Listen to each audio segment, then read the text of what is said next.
Hey friend, welcome back to Christian Podcasting Secrets. I'm your host, Tammy Munson, and I am so glad that you're here.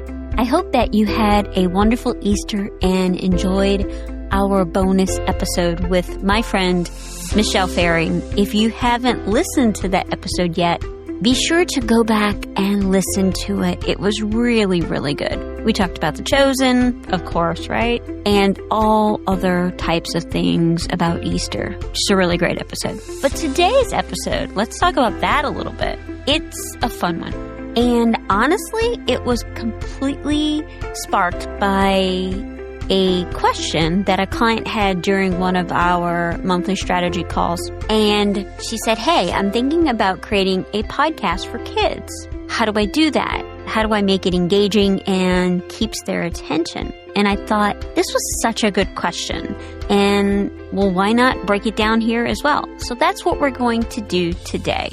If you've ever felt that tug to create some content for kids, especially faith-based content for kids, and you were curious about how to do it and what speaks to little hearts and their parents, this episode is definitely for you. So without further ado, let's get started.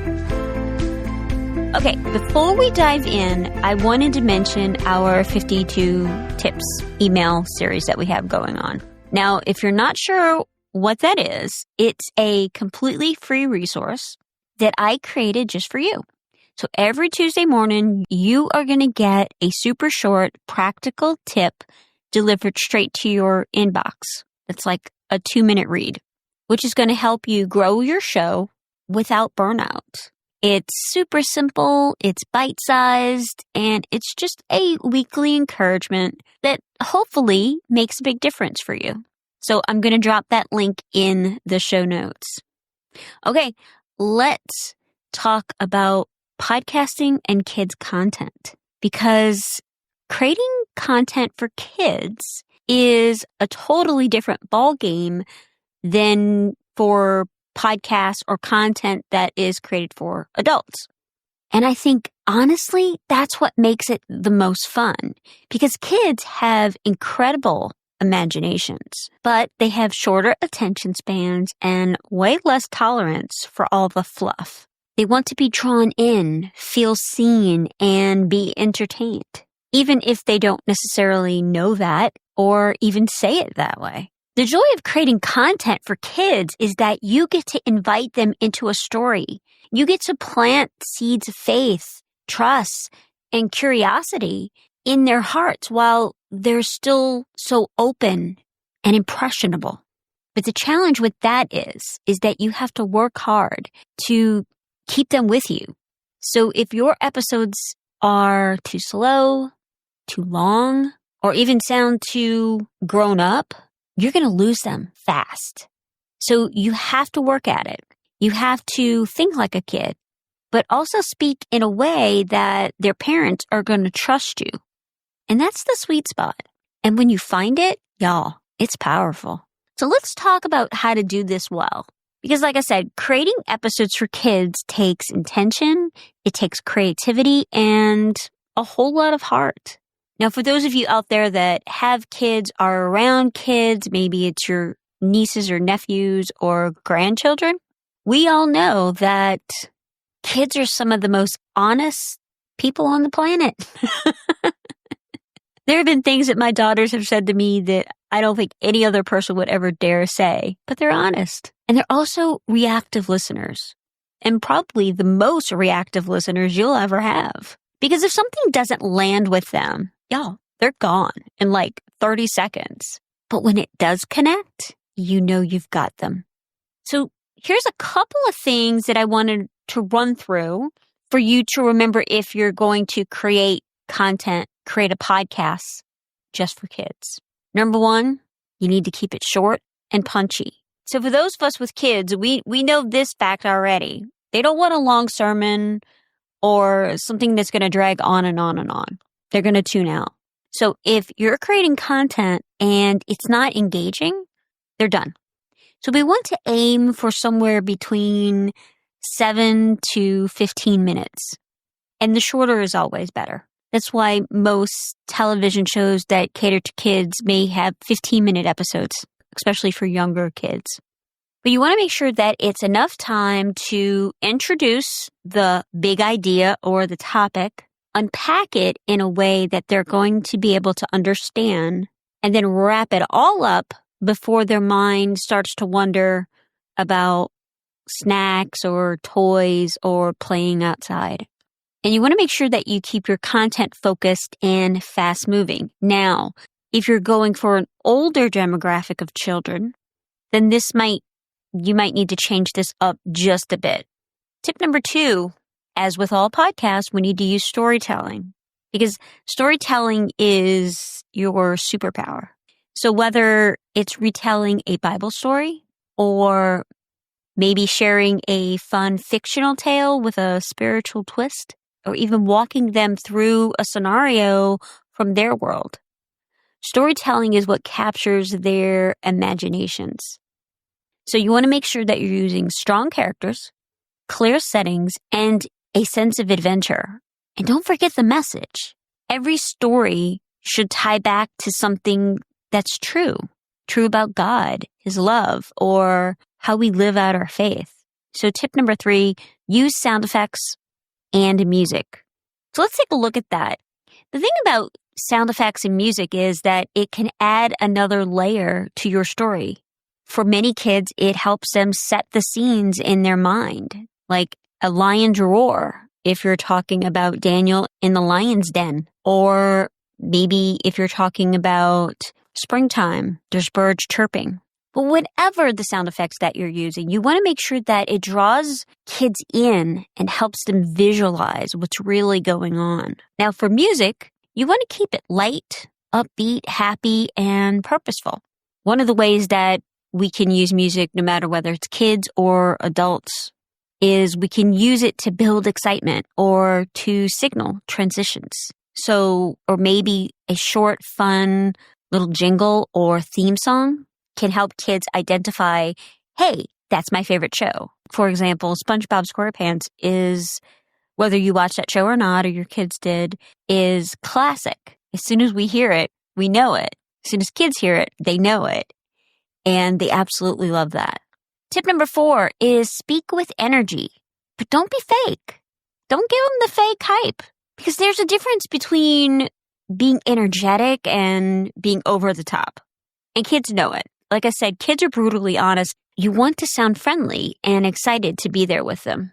And make sure that you smile when you talk. Yes, it totally makes a difference. Use natural inflection and vary your tone to match the tone or the point that you're making. Just like we do when we read stories to kids. We might make up voices, we might whisper, we might get louder, depending on what's going on within the story.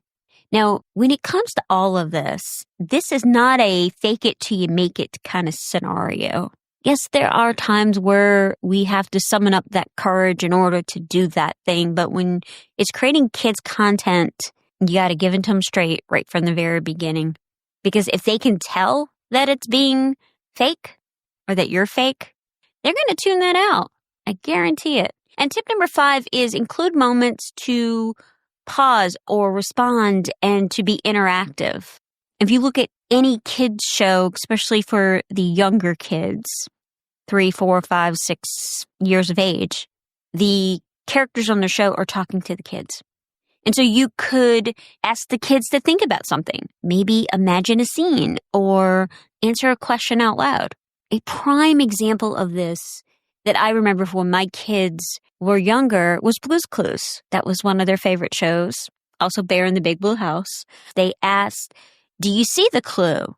Where is it? Is it in the bag? And the kids would yell, it's over there, or it's in the backpack. So for an example, with kids content for podcasts, you could do something simple like, have you ever felt afraid like David did? Or what do you think you would do if that was you?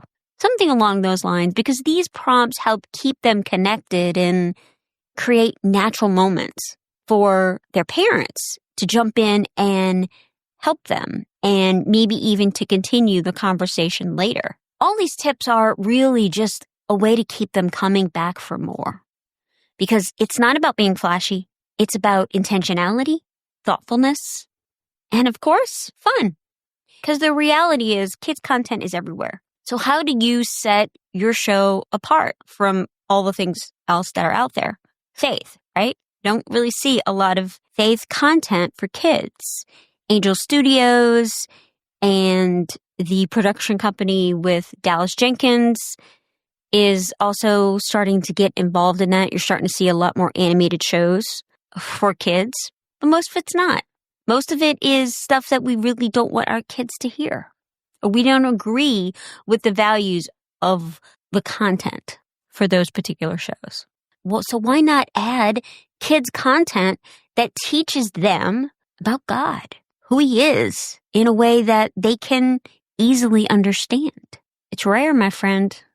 And if you're thinking about creating a kids podcast, you have an opportunity to speak that truth directly into their hearts. You could start with scripture, but don't overcomplicate it. A simple verse is fine. In fact, it's plenty. You can break it down in a way that they can relate to. For example, instead of just saying, be strong and courageous, explain what courage looks like for them at their age, like maybe standing up for a friend or praying out loud. And then you could tie it into a story, because Jesus told parables for a reason. Because stories help the truth stick. As I say all the time, our stories matter. All stories matter. Whether it's a Bible story or something more right now. We can help kids see how Scripture shows up in real life. We can help them make that connection. And then at the end of each episode, we can wrap it up with a short, meaningful takeaway. So one sentence, one truth, something that they can hold on to during the week. They can have conversations with their parents or siblings or grandparents or other family members. It doesn't have to be fancy. Just keep it heartfelt and real. Now, the one thing that I want you to keep in mind when you're creating kids content is you're not just talking to the kids. You're also talking to the grown-ups who hit play for the kids. Now, I know a lot of kids can have their own iPads and devices where they can hit play, but it's usually the parents that are vetting that content before the kids ever get to it. They're looking for something safe that's theologically sound and something they don't mind listening to in the car for the 50,000th time. I mean, we've all been there, right? So even if your podcast is directed at the kids, you're going to need to build that know, like, trust factor with the parents. So you can do this by adding a quick note to the parents. I would put it in the intro, but you could put it in both places, in the intro and the outro. So it could be something like, hey, grown-ups, this is a great one to listen to together. You may want to ask your child what part stood out afterward. Now, pro tip here. I find it helpful when creating kids' content to give them a conversation starter. Maybe it's a straightforward question that they can ask their son or daughter. And so this way, it turns that episode into a tool for discipleship at home. So I hope this episode kind of gave you an idea, a starting point for thinking about creating content for kids. Because like I said, there's just not a lot of good quality content for kids. Or maybe at least this sparked some fresh ideas for a new show. If God has put this on your heart, don't wait for perfection. You can start with what you have and let Him lead you. And if you have a kids podcast or you end up starting one, I want to know all about it. So make sure to shoot me an email at tammy@wildfirecreativecompany.com, and we'll even feature it in our monthly newsletter. And don't forget, make sure that you sign up for the 52-week tips. You're going to get encouragement and direction every Tuesday right in your inbox. And it's totally free. All you got to do is go over to wildfirecreativecompany.com. It's up at the very top of the page. Click the link and you'll enter your information and you will be all set. So thank you so much for listening today. I hope this episode inspired you in some way. And I hope that you would share this episode with a friend. Maybe you know someone that's thinking of creating kids content. So until next time, I want you to keep showing up. I want you to keep speaking boldly. And remember, your voice matters more than you know. Have a great week, friend. I'll talk to you next Wednesday. Bye, y'all.